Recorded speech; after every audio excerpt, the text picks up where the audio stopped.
What's going on, y'all? This is Mike Brown, and I want to welcome y'all to this week's episode of The Art of Letting Go.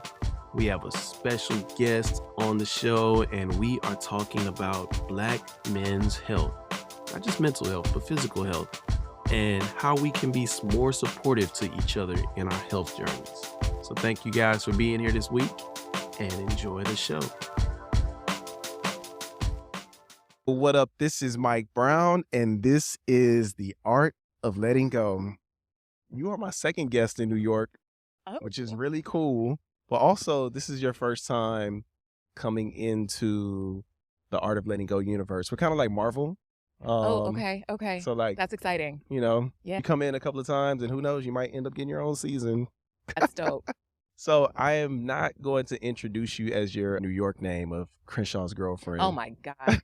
Everybody welcome Denice to the building. Hey, what's up, Art of Letting Goers? Did you decide on like what the name Let Goers? I know y'all were having a conversation about that. We're kind of let goers a little bit. Goers. Yanni Blue used let goers on the last episode. So I guess we're going to force let goers on you guys, even if you don't want it. You're going to be the let goers. Were there other options that resonated more with you? Self-healers. Self-healers. Because I chose it. Yeah. It's a little corny. Yeah. It's a little, and Yeah. it doesn't match the brand as well. Yeah. And that's an important thing for you to think Yeah. about. So I be think more let goers is cool though. business-minded. I like let goers. It Okay. sounds cool. People have like creative artists and stuff like that. But, Goers. we made it work. And it could evolve. That's It could true. Evolve. There could be something that you're like, wait a second, this is what the community is actually. And that's the thing. We're gonna let go and Yeah. let it grow Yeah. into whatever it grows into. Yes. Denise, how are you doing today?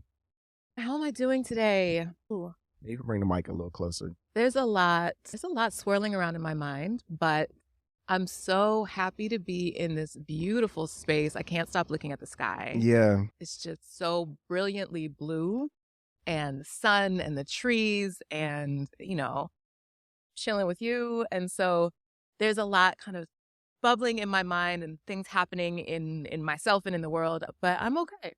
That's I'm what's up. I'm glad to hear that. How are you? I'm doing pretty good. As I mentioned earlier this week, I had a rough day and it was a very human day. If I'm being so honest, I haven't questioned much since I've been on my trip, but Mhm. I did have a day of just like, what is going on? Like, am I supposed to be in New York? Should I be looking for a job? Should I, all Yeah. these questions of like, am I doing the right thing? And I think every time that question has come up, I'm being shown that I'm doing the right thing. So That's dope. yeah, so I'm really trusting the universe right now. I know people say that all the time, Yeah. but to actually be in it and doing it, I understand what that means. You know what though? I feel like sometimes when people say they're trusting the universe, what they don't realize they mean is that they're trusting themselves. 100%. 100%. Like, I am trusting what I believe will work for me. Mm-hmm. And, I think the universe also tests me in some ways of like, is this really what you want? Let's see. Mm-hmm. Let's see, like, how far are you willing to go for this? Yeah. And I feel like I'm passing every test. Mm-hmm. Yeah. I have been in places where I've had to question, is the thing that I'm doing in this moment right for me?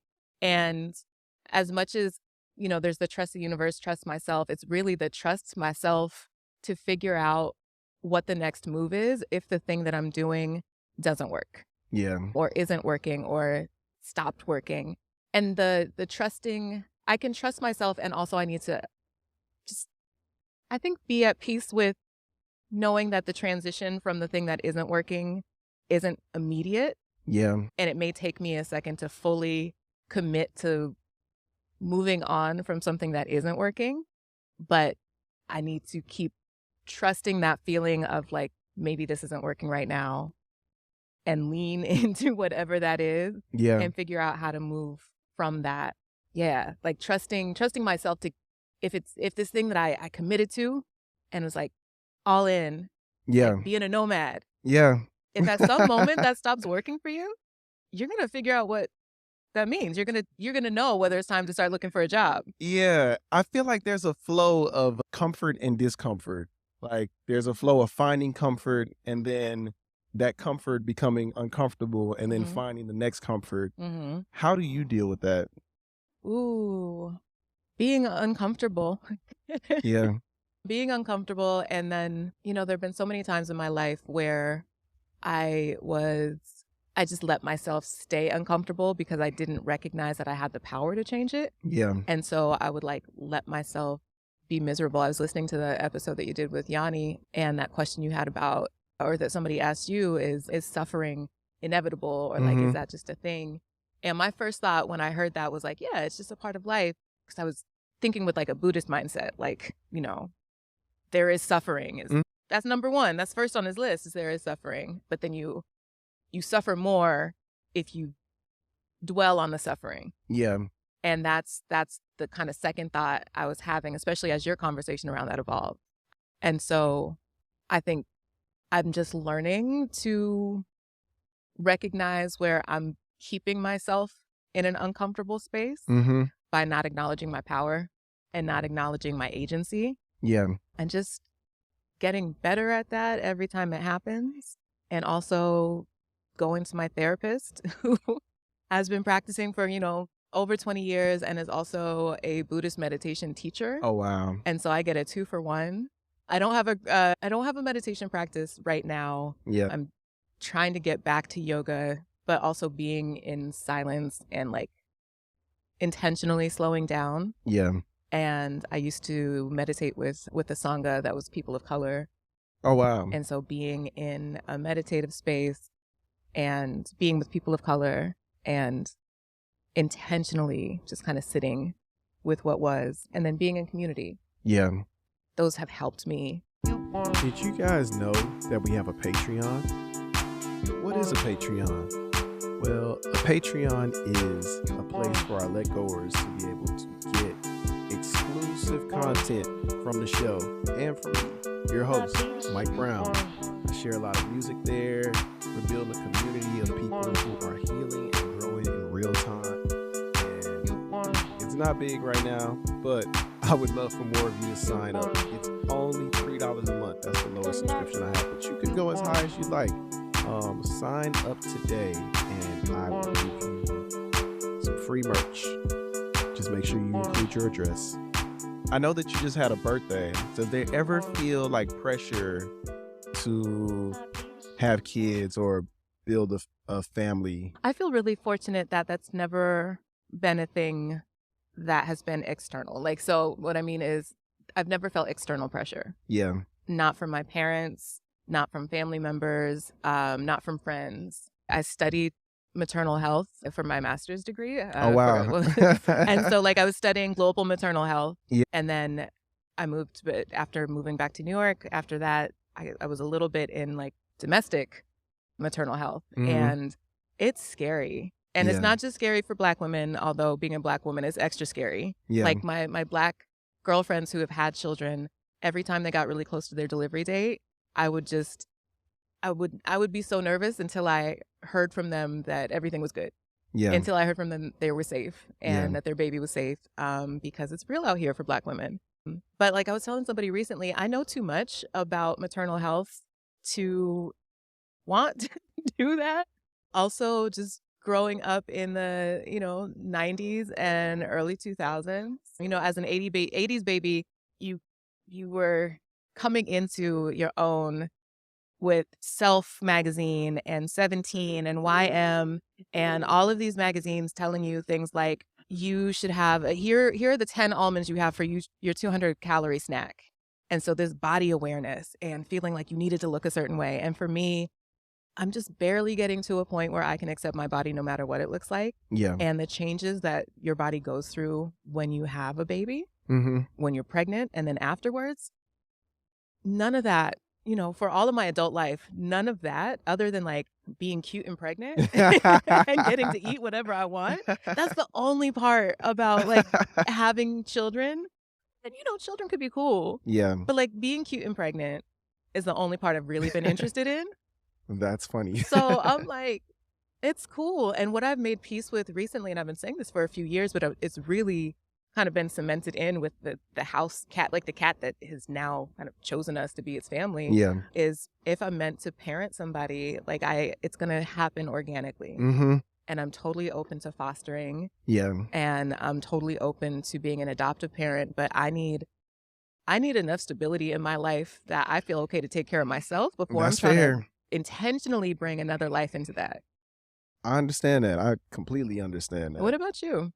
I am definitely open to having children. I used to be afraid of the idea of having kids because, oh, the world is so messed up. But just from being a teacher, Mm-hmm. I feel like if anybody is able to bring a productive human into the world or to just raise one Yeah. to be functional in society, Yeah. I do feel like I could do it. Okay. I don't feel afraid of it. You were saying that you're good at anything you try. Right. Just saying that. I respect that swagger. Just pop up and be a dad one day and be great at it. Number one dad. Why not? Why not? There are people with that mug who definitely aren't. So, And you know what? I think in giving my parents so much grace Mm-hmm. for instilling in me all that they had. Right. Like, I have a whole lot. So I would love to give that to somebody else organically. Yeah. As you said, like not for any other reason than it speaks to me Yeah. and I'm called to do it. But yeah, I don't feel a need to force it right now. But I would be very open to being a parent. I would. Yeah.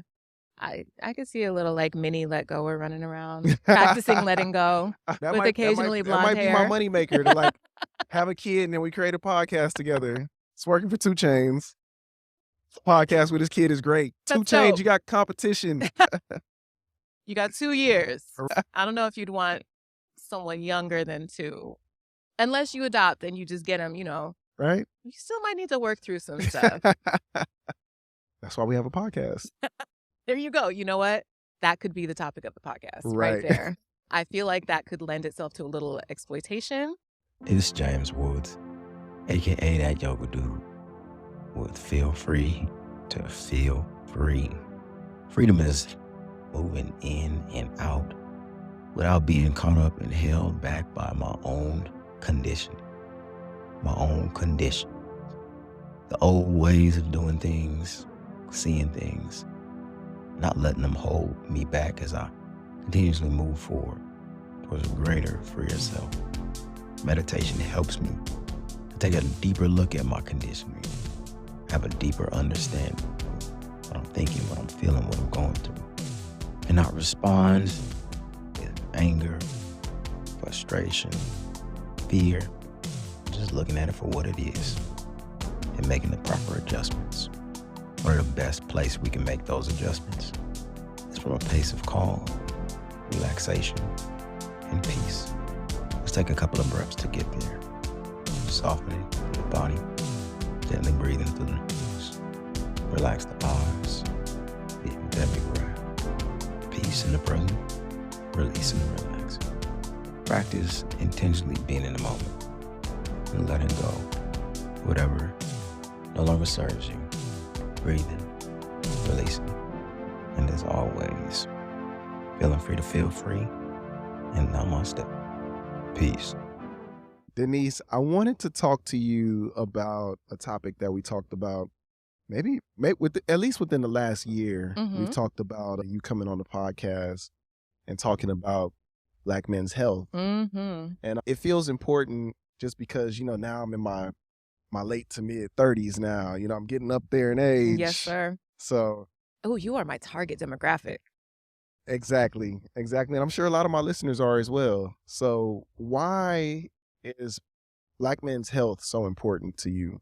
So I started out, like I said, with my public health career being focused on global maternal health. And the way I got there is over the last, I'll say 20, 25 years, there's been a lot of progress in improving maternal health for a lot of people across the globe.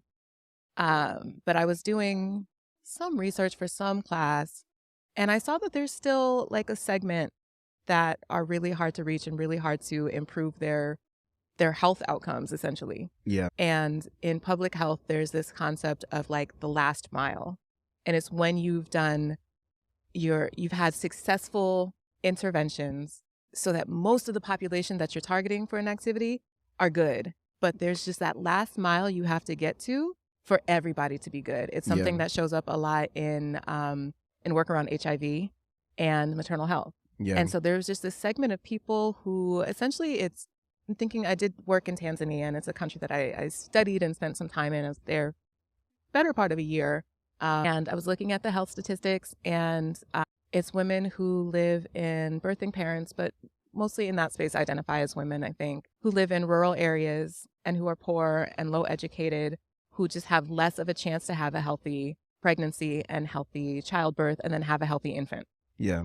And it feels like a little bit of a forgotten population, and they're not, but because it's hard to reach them, it's a little accepted that things are just going to be bad for them. Yeah.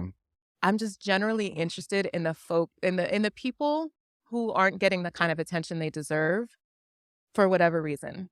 So I did my MPH, I did my global health degree, and I came back to the States, and I was sitting on a park bench in Fort Greene with a friend who's also an artist, and he was in his early to mid 40s at the time, and he had lost some friends to, I think, like stroke or heart attack or something like that, but people who are in his age range, maybe 50.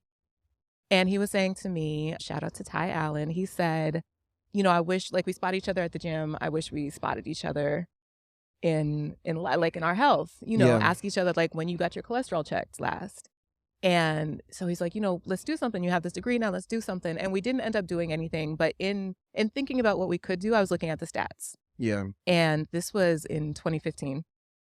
And I was looking at the stats, and, we know that Black men have the lowest life expectancy in the United States. And we kind of accept that to be true. And it made me think of these women in central Tanzania and other places where it's hard to get at them and really improve their lot in life for a lot of reasons when it comes to maternal health. And we just kind of accept that there are people we're not going to reach. But here in the United States, one, where, we have all the money to take care of everybody. Yeah. But to keep accepting that Black men just have the lowest life expectancy, even as everybody's rises, and even as Black men, their life expectancy does rise, but it's still the lowest. And there's no specific targeting towards improving the health of Black men. And to me, that feels like a silent crisis.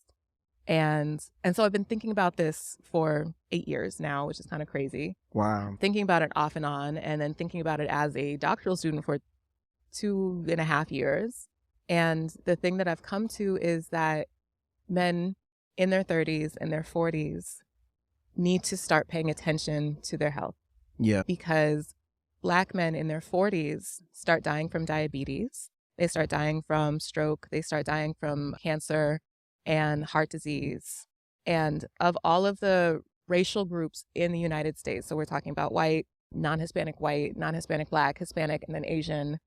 We're going to leave aside Native Americans and Pacific Islanders, not because they're not important, but because their health statistics are just so sad. Yeah.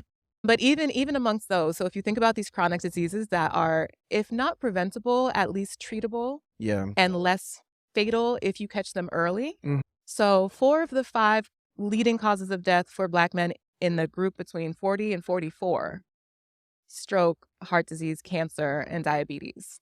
Damn. All of those things can be caught at an early stage, and many of them can be prevented.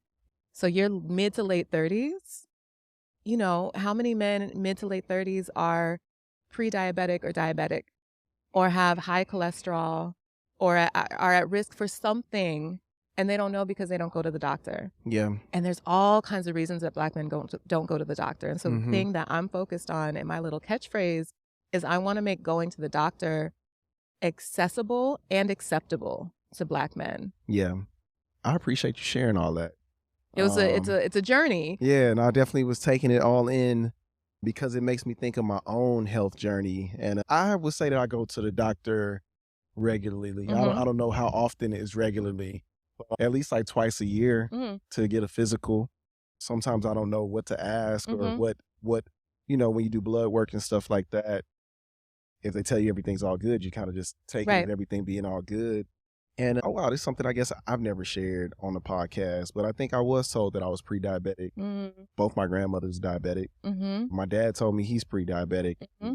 His number kind of goes up and down. And they told me that once at the doctor, but the last couple of times I went, the number was down. I guess maybe because Yeah. I was exercising or, just taking care of myself. But yeah, how do we even, where do we even begin with those conversations as Black men? Because like I said, listening to you, I've never talked to my friends about, health stuff in that way, And y'all are an enlightened group of gentlemen.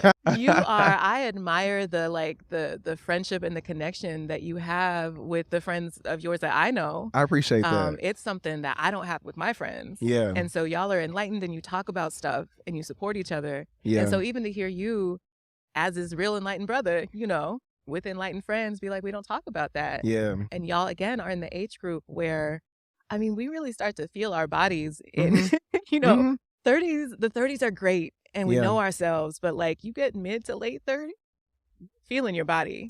For sure. And I feel like there's so much that we, as far as health-wise as men, and not just with that group of men in general, that we don't talk about because even, getting up in age, for myself, I've had experience of being really stressed out and not being able to get an erection and having this feeling and this fear all to myself and not having anybody to talk to just expressing it, just to, share with somebody and somebody being like, oh, yeah, that's happened to me too. Yeah. But hearing sometimes the ways that people resolve that for themselves as opposed to really going get medical help or just talking to somebody about it. Yeah.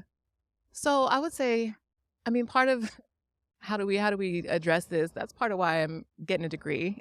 Yeah. because it's not an easy answer. I will say that it's been really heartening to see the work that Black men are doing around their mental health and the level of vulnerability that so many men are willing to display amongst each other. Yeah. Because a big piece of this is just talking.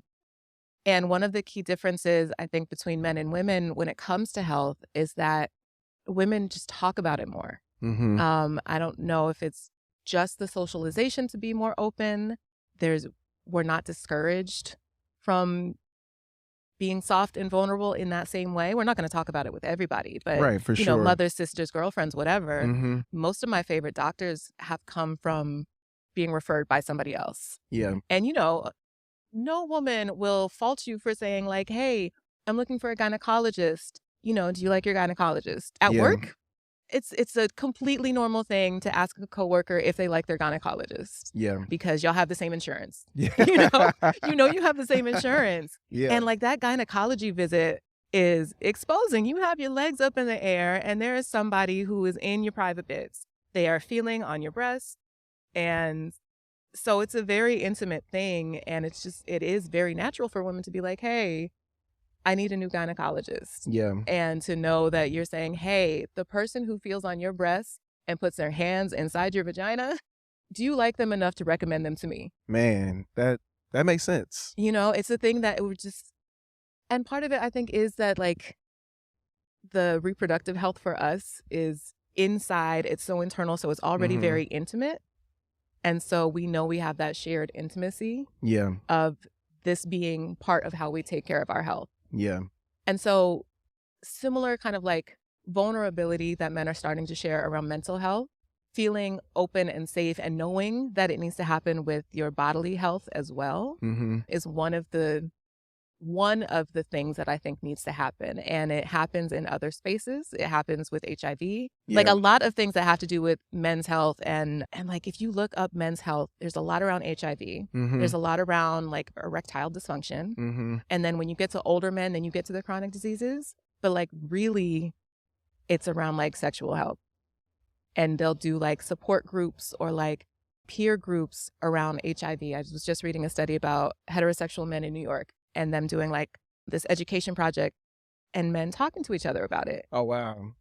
But that just doesn't exist and it's not talked about for diabetes, for just taking care of your general body. Yeah. And I was going to agree with you because I feel like I have had conversations with my friends about like just sexual wellness, and that is just so interesting. But I'm curious to go back, Mhm. to like the leading factors of our health issues. Like at what age should we start like getting tested for this stuff? Like, should Yeah. we know our family history? Oh, Like, 100%. For those who are able to and know their family, mhm, yeah, know your family history. yeah, Talk to your parents, your grandparents, your cousins, whoever. mm-hmm, Learn that family history because there are a lot of things that are genetic. yeah, And then, so this is me kind of ballparking, but just in general, I mean, the general rule or guidelines or suggestions, I guess, is for people like in their 30s to go once a year, once every 2 years for a physical. yeah. And then my suggestion is around 35, Okay. you make sure that you have a place you can go. So Mm-hmm. great if you're going every year for a physical, but even if you skip a year, know that if you have a place that you can go where you trust the folks, you know how to get there, you could get an appointment. So if something does come up, Yeah, you're not starting from point zero, yeah, because it can be hard to start from point zero, especially if you're not somebody who is comfortable or would think to ask for a referral for a doctor. yeah, And it's easy to do. I don't know if you like need a podiatrist or need a physical therapist, that's kind of easy. yeah. Yeah. For me in therapy, I feel like I've done a pretty good job at picking therapists, Mm-hmm. but I'm curious to know, how do you pick a Ooh. doctor? Like, how do you know a doctor Yeah. fits you? Because I'll be honest, most of the doctors I've had, I don't know if they felt so invested Yep. in me. Yep. It was kind of just like, here you go, and just kind of go about your Yep. way. But how do you decide what is a Yeah. good doctor for you? So that's the accessible part of my spiel. Accessibility to me means that you're going to a doctor where you feel seen as a complete person, where your humanity is just like acknowledged from when you walk in the door. And that's not guaranteed for anybody who looks like us. Yeah. And that breaks my heart.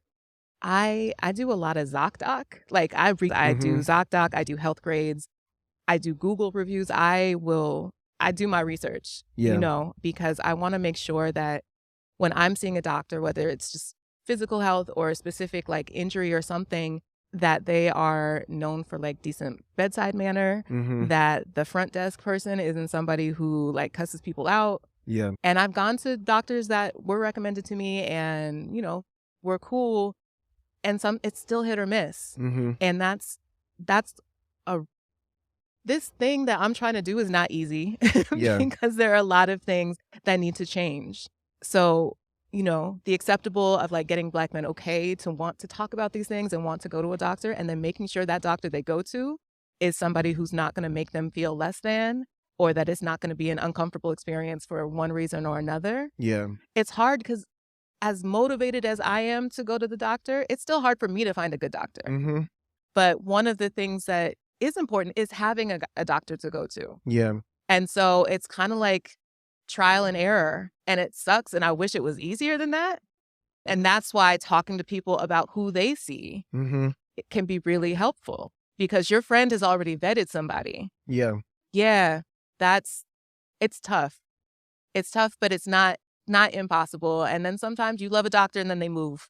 Yeah. There's a gynecologist that me and another friend just happened to be seeing. We both happened to see her. And then she moved to LA. And this was probably more than 5 years ago at this point, years ago that she moved. But it's so important that you keep trying, because you want somebody who you've established some trust with, or at least a facility, even if it's the kind of place where you're not seeing the same doctor all the time. You want to feel like the folks in there care about you, Yeah. or at least have the kind of practice where you're not going to feel like a paycheck. You walk into urgent care, and I always feel like I am a fee before I'm a patient. Yeah. Yeah, I wish it was easier. Yeah. What advice would you give to anyone who is afraid of going to the doctor? So I know there's a few reasons why someone might be afraid. And one that's come up when I've talked to men, when I've talked to my friends, is if I go to the doctor and something's wrong, then I have to deal with that thing being wrong. And if I don't go to the doctor, then I don't have to confront that thing that's wrong. And that's real. But that thing that may or may not be wrong, like if you have an illness, it's still going to be there whether you go to the doctor or not. Yeah. And where it can get complicated is, Fred, so I did some interviews with some friends to kind of get their sense of how they thought about their risk of illness. Mm-hmm. And one of my friends was saying, you know, something that can keep men out of the doctor's office is, okay, so I get diagnosed with this thing. Now what? Do I have the time and the money to take care of it? Yeah. Like, can I actually take care of this thing? And that's real. And what can you do? I mean, I guess the thing that I would say to someone who's scared is that there are people who will miss you if you're gone. And the less you know about what's going on in your body, the less, maybe control isn't the right word, but I guess less opportunity you have to live the kind of life that you want. You know, we can't prevent becoming injured or disabled. We are all temporarily able-bodied. Yeah. But if you find out that you're pre-diabetic, then you have a lot more agency over deciding what to do about that. Yeah. And while I'm on the topic of like deciding what to do, I want everybody to like go to the doctor and know what your health status is. And then what you do about that is up to you. Yeah. That's So fair. whether you are a CMOS and a CMOS, twigs and berries type of person, Yeah. you are, I'm now going to go to CrossFit, your supplements, your, you know, whether you're a Dr. Sebi or I want Pfizer to take care of this for me or whatever in between. Yeah. I completely respect that. That's real. But I want folks to know what's going on so that they can make those decisions. Yeah. That's fair. That's fair. And how can we better support each other in, I guess, this journey? I mean, just starting the conversation, you know, you're someone in your mid to late 30s and you say like, hey, you know what? I'm starting to get some aches and pains that weren't there before, you know, and I'm thinking about like how often do I need to be seeing a doctor? Like, do you go to the doctor? Yeah. You know, I was talking to my dad and he was talking about our family history of heart disease. And that's something that I didn't know before. Yeah. You know, is that something that like y'all have in your family or like just kind of starting the conversation? Yeah. And creating the space for like whatever comes of that, inviting vulnerability, supporting each other and kind of like, hey, you said you were going to like get that tooth checked out because oral health is important too. Yeah. You said you were going to get that tooth checked out. How'd that go? Yeah. You know, that's what comes to mind. A little bit deeper into my doctoral work, I may have some other answers for you because I will have talked to lots of men about what they think. Yeah. So I'm still kind of in that discovery phase myself. I appreciate you sharing that. After you finish listening to this episode, make sure you take a minute in whatever streaming service you are listening to listen to my latest music project called Desert Thoughts. There's 2 versions of it. One is on SoundCloud, one is on all streaming services, featuring Yanni Blue, Eddie Wayne, DDM, and so much more. You guys will really enjoy it. It's like an inspirational piece that I needed some motivation while I was in the desert, so I wanted to share that with y'all. So take a listen to some of my deepest inner thoughts that I experienced while being in the desert on this nomadic journey. It's available now. Check it out. Our next segment is sponsored by Feel Free to Feel Free. Ooh. It's called 5 Questions of Freedom. Ooh, okay. So you can answer these questions any way you like. First question being teaching yoga or participating in yoga? Both. Okay. Both, because teaching, there's a teaching practice and then there's the like student practice, I guess. Yeah. And they can be very intertwined. Mm-hmm. I was telling you when we were going to that yoga class last week, it's hard for me to fully stay on my mat sometimes if I see someone kind of struggling. Yeah. Because that teacher brain doesn't shut off unless maybe I take my glasses off and I just can't see. Or sometimes I practice with my eyes closed because I just want to be really in tune. Yeah. I love teaching and I miss it, but the practicing is also just it's so important and it can be real like juicy and good. Yeah. Okay. Second question. If you could have a conversation with anyone, dead or alive, who would it be and why? Oh, who would I want to have a conversation with? There's so many people flashing through my mind. This one feels kind of corny, but Barack Obama. Okay. Barack Obama. And like, I like to call him Cousin Barry sometimes, and if this makes its way to him, like, shout out to you, first of all, Mike Brown, for your podcast Man. getting to, president. But so Barack Obama, his dad was Kenyan, but his dad and my dad are from the same like tribal linguistic. wow. And so his dad was a Luo, my dad was an Acholi, which is a Luo subgroup. And so we both are Africans from the same tribe. Wow. His mom was from Kansas, my mom was from Jersey, but she had me in Denver, in Colorado. So like neighboring states, neighboring countries in terms of our fathers. Yeah. And I feel like he and I both at some point in our lives like made the decision to be Black. In a way, I think there is sometimes a choice for biracial people. Yeah. Especially biracial Black people, whether to like lean into or just like fully embrace like being Black. Yeah. Because there are folks who identify as like biracial, and that's it. No shade to that. Yeah. But I remember in the 2010 census, I feel like that's the first census I filled out. Yes, it was. It was definitely the first census that I filled out because I was 17. And putting Black and just being like, I am declaring for the federal government and whoever needs to know that I'm Black. I'm not multiracial in this way because being Black feels more important than declaring my multitude of races. Because when I was trying to catch a cab after working late on Lexington and 50th Street back in the day before Uber, I was Black before I was anything else. Yeah. And so the fact that I'm of Czech and Irish lineage as well doesn't matter when people look at me. Yeah. And so choosing to be Black and then make the focus of our work, at least to some extent, because he did the organizing in Chicago, right? And really leaning into that, like, I'm Black and I care about Black people in this way. And it doesn't mean I don't care about my white family. It doesn't mean I don't care about people in general, but there's a kinship with Blackness. And I'm really curious about what that kind of journey was. I want him to know that he and I are distant cousins. We're both Leos. His birthday is the 4th of August. Mine is the 21st. We're 17 days apart. There's just a kinship there. Second runner-up, though, would be Trevor Noah. Okay. Similar biracial. And he's hilarious. Yeah. So if I couldn't get Barack, I would go for Trevor Noah. Well, they say New York is the city of dreams. So Barack Obama, if you hear this, let's make it happen. We would have a great conversation. Fantastic. Oh, let's see. I have 3 more, right? Okay. Yep. Beyonce or Rihanna? Ooh. So I'm going based off personality. Okay. And Beyonce. Okay. Because I have a friend actually who was in a space with Beyonce. My friend's cousin was in Solange's like entourage for a hot second. And so my friend was in a space with Beyonce, and Beyonce, when she's not Sasha Fierce, she is real chill. Yeah. And like quiet is what I've heard. She's not that stage persona. Honestly, I'm a little intimidated by Rihanna. Rihanna is just like, she just seems like so cool, and I don't even know what I would do with that.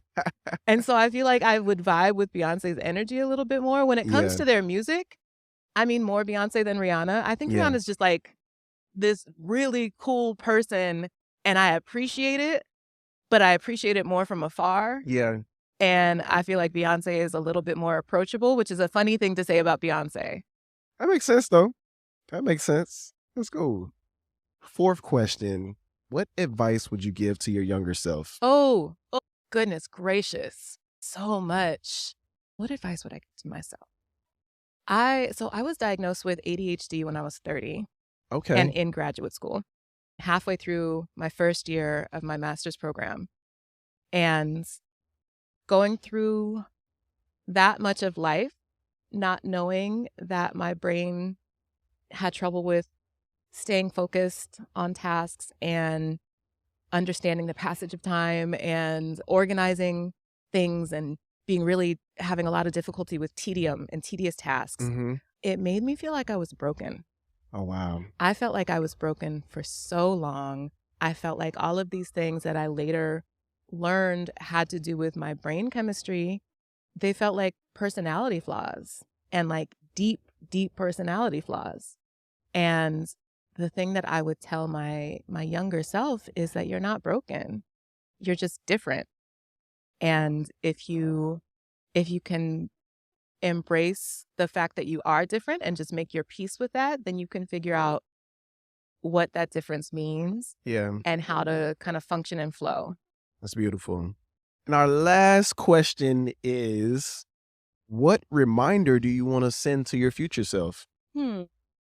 Pause and breathe and reflect on what actually is versus what you think is.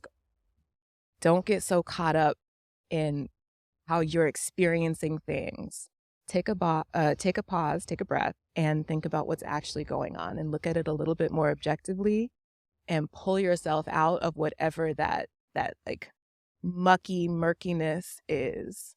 If you're in that space, you probably don't need to be fully in that space. I appreciate you sharing that. I needed that today. You are so welcome. That's for future me and for current you. I appreciate Honestly, that. for current me too. Yeah. Denice, where can the people find you? Where can they find me? About town in Brooklyn. If you hang out in Bed-Stuy, Tompkins Avenue, shout out to Life Wellness Center and Bedvine Brew. Where else I'd be? On the interwebs. Right now, I have kind of a minimal presence, but I am on Instagram. Used to be Spread Love and Yoga, and then the pandemic hit, and I didn't have a chance to teach yoga. So now I'm Spread Love and _ which is kind of a fill in the blank. Yeah. You know? I like that. Spread Love and _ Spread Love and Public Health felt really cheesy. And Public Health Bay is already taken. Okay. Yeah. I just got back on, well, I guess it's now X. And my name on there is Podcast Poppy. Podcast _ Poppy. Podcast Poppy. Okay, Podcast Poppy. I used to be Casual Chick on Twitter way back in the day. And now I think I'm just Denise Marie, which is what my mom would call me when I was in trouble. Yeah, I am on Twitter. And apparently I'm also on Threads. Okay, I'm on Threads also. I don't use it that much, but yeah, I'm mostly an observer. maybe we should make it popular. I'm on TikTok too, but like I don't take it just as an observer. And when I figure out what my public health brand is, I'll make sure to let folks know on Instagram. That sounds good. But until then, you can find me at Downstate Health Sciences University as a third-year doctoral student and just roaming about Brooklyn when I'm not in class. That's what's up. That's all good. Denice, thank you so much for doing the show today. Thank you so much for the opportunity. Of course. And we definitely are going to have you back. Because now, like I said, you're a part of the universe. So I'm a part of the universe. you have to be a recurring guest. That's great. Can I ask you a question real quick? Yes. If you could be, because when you said Marvel Universe, it made me think of who the superhero that I would be. Yeah. But if you could be any superhero, who would you be?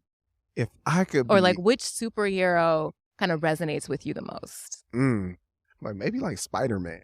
Okay. Yeah, maybe Spider-Man, honestly. What about Spider-Man? It was youthful, kind of Mhm. nerdy, but kind of cool. You Okay. know, Okay. that feels like me. Yeah. Mine is Storm from Okay. X-Men, and it's a really nerdy public health reason. Because she controls the weather, she can intervene when there's drought that causes famine, and she can intervene when there's like monsoon rains that cause like cholera and things. And Yeah. so weather can influence people's health so much. And so having that ability to kind of prevent lives being lost Yeah. through the weather, Yeah. and I mean, Storm also. She's already black. Right. You know, my hair is, when it's not blonde because of help from external parties, very salt and pepper and very close to getting just salt.